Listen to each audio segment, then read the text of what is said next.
함께 죽고 함께 사는 진리, 그런 제목으로 하나님의 말씀을 증거하겠습니다. 어느 날 성 마카리우스의 제자가 물었습니다. 세상에 대하여 죽어야 한다는 말을 하는데 세상에 대하여 내가 죽어야 된다, 그 뜻이 무엇입니까? 이렇게 물었습니다.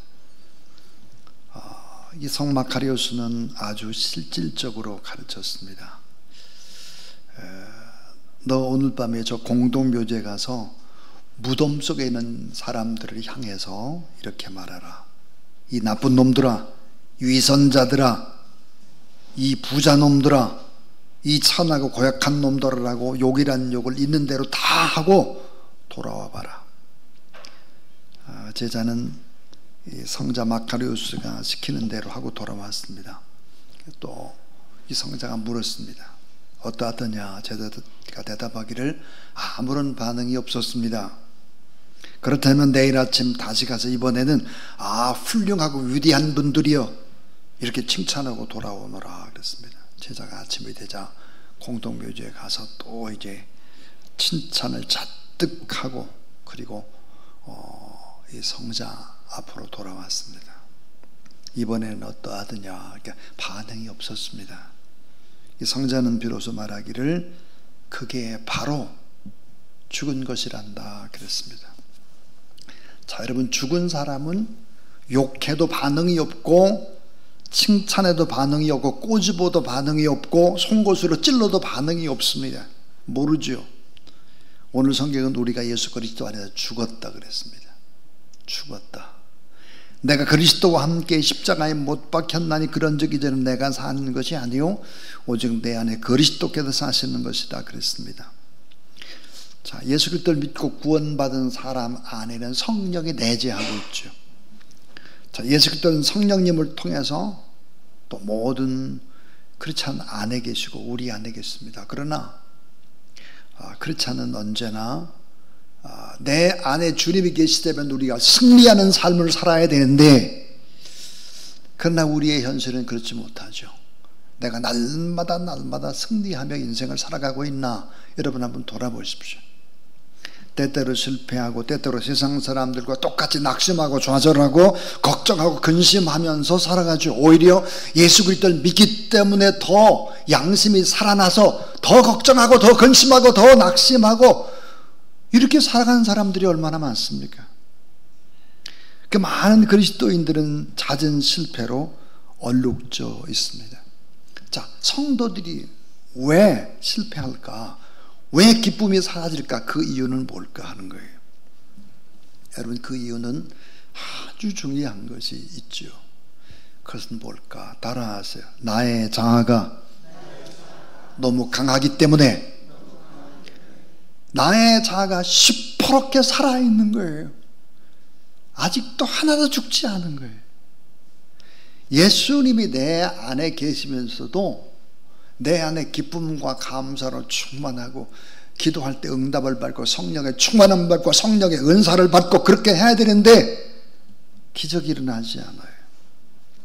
오늘 갈라디아서 2장 20절에 보니까 사도 바울이 그래, 내 안에 그리스도께서 사신다 그랬는데, 자, 그래서 이제 내가 사는 것이 아니다. 나는 죽었고 예수 그리스도가 내 안에 사신다. 그래서 내가는 나를 위해 살지 않는다. 그리스도를 위해 사는 존재다 그랬습니다. 자, 내가 그리스도와 함께 십자가에 못 박았다 그랬는데 내가 누굴까? 나는 죄에 오염된 존재입니다. 이 바울은 얼마나 많은 죄에 대해서 이 놀리고 죄에 대해 영향을 받고 있는지 자신이 잘 알았습니다. 그래서 나는, 자, 우리가 이렇게 생각하죠. 나는 참 착한데, 나는 참 선한데 내가 약해서 죄를 짓는다, 이렇게 생각을 합니다. 결코 그렇지 않습니다. 그런 생각을 하면 그게 난 그렇지 않들이죠. 나의 자아 그 자체가 죄악 덩어리인 것입니다. 나의 의지, 나의 감정, 나의 지식을 포함한 모든 영역이 죄에 오염되어 있어서 본질상 우리가 진노의 자녀입니다. 자, 한번 생각해 볼까요? 남의 허물, 다른 사람의 허물은 20년이 지나도 잊어버리지 않고 또렷하게 기억을 하는데 하나님께 받은 수 없는 은혜는 쉽게 까먹어요.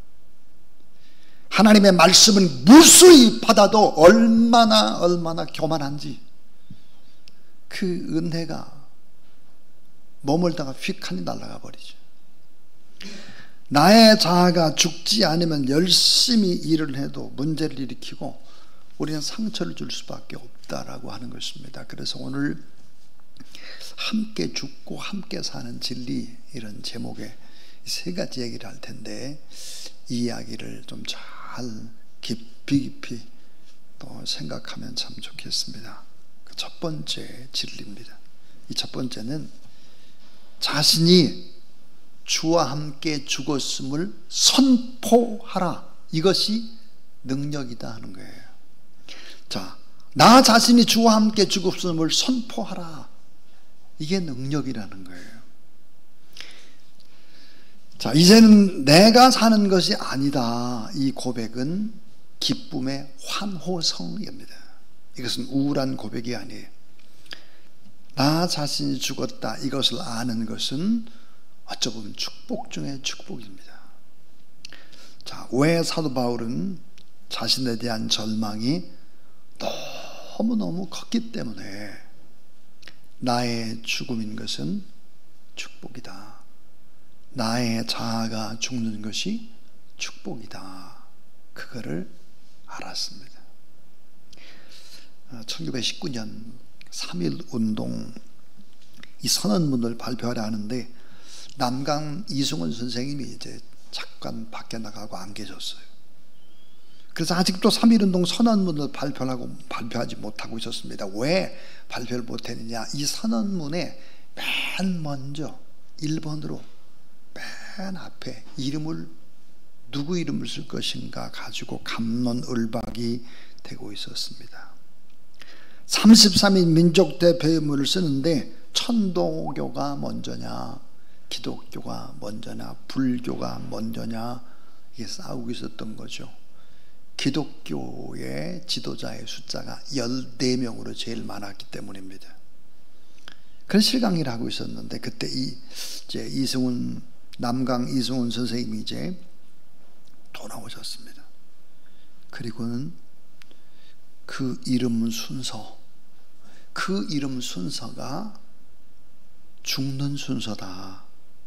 그러니까 저 천도교 손병희부터 맨 앞에 써놓으라. 이렇게 말했다고 합니다.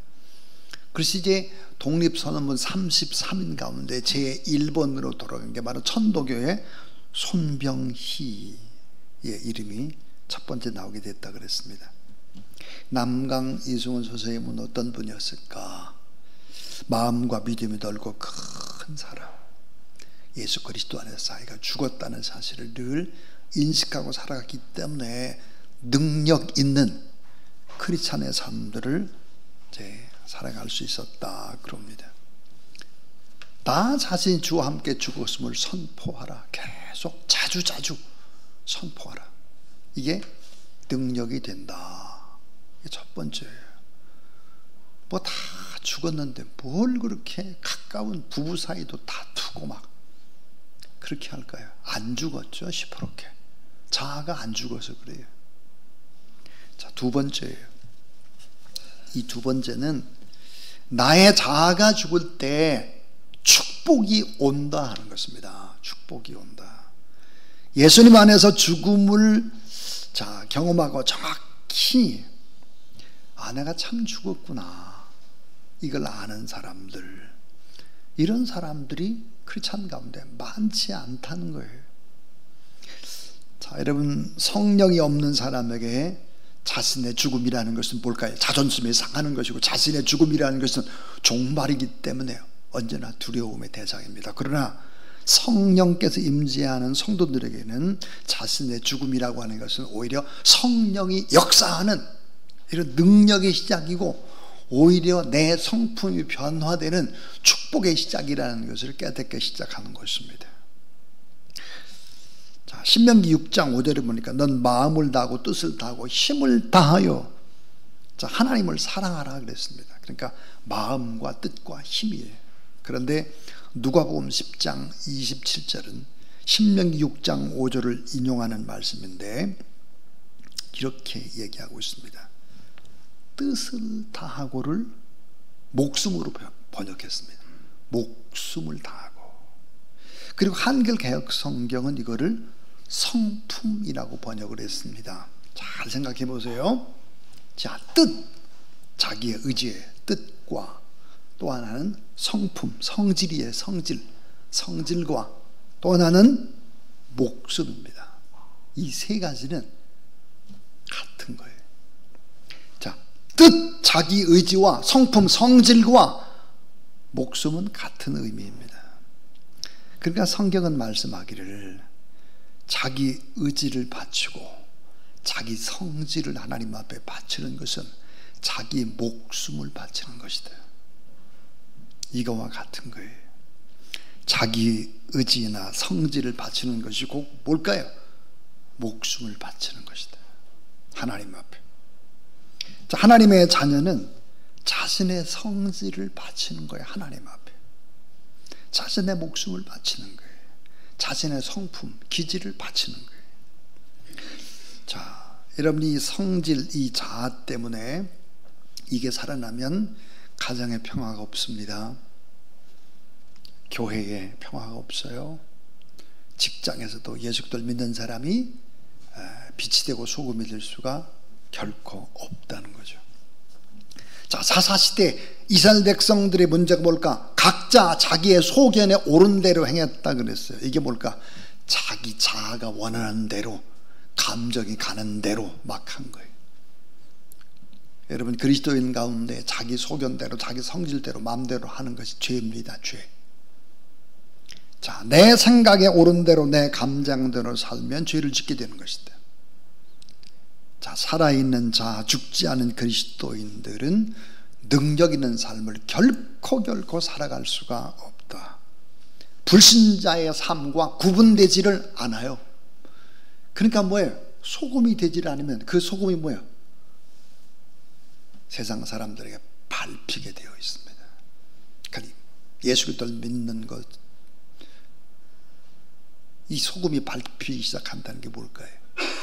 야, 저 사람 예수 그리스도를 믿는데 가짜야. 하나님이 어디 계셔? 우리가 제대로 살지 않으면 뭐예요? 나 때문에 하나님이 죽임을 당하는 거예요. 쫓김을 받습니다. 하나님은 안 살아계시대. 자, 여러분, 마지막 세 번째 아주 중요한 얘기예요. 이게 뭘까? 내가 이미 죽은 자로 살아가면 내 안에 따라서 자유와 참 행복을 얻습니다. 내가 이미 죽었어. 예수님한테. 나의 성질도 죽었어요. 나의 자아도 죽었어요. 나의 성격도 죽었어요. 이 죽은 자로 살아가면 남는 것이 뭘까? 참 자유함입니다. 참 행복이 남습니다. 로마서 6장 11절에 보니까 죄에 대해 죽은 자요 그리스도 안에서 하나님에 대하여 산 자다 그랬습니다. 로마서 6장 3절부터 4절 예수님이 죽으심과 아파의 세례를 받고 그리스도와 함께 내가 장사가 됐다 그랬어요. 그래서 우리가 죄에 대해서 종노릇하지 않게 됐다 그랬습니다.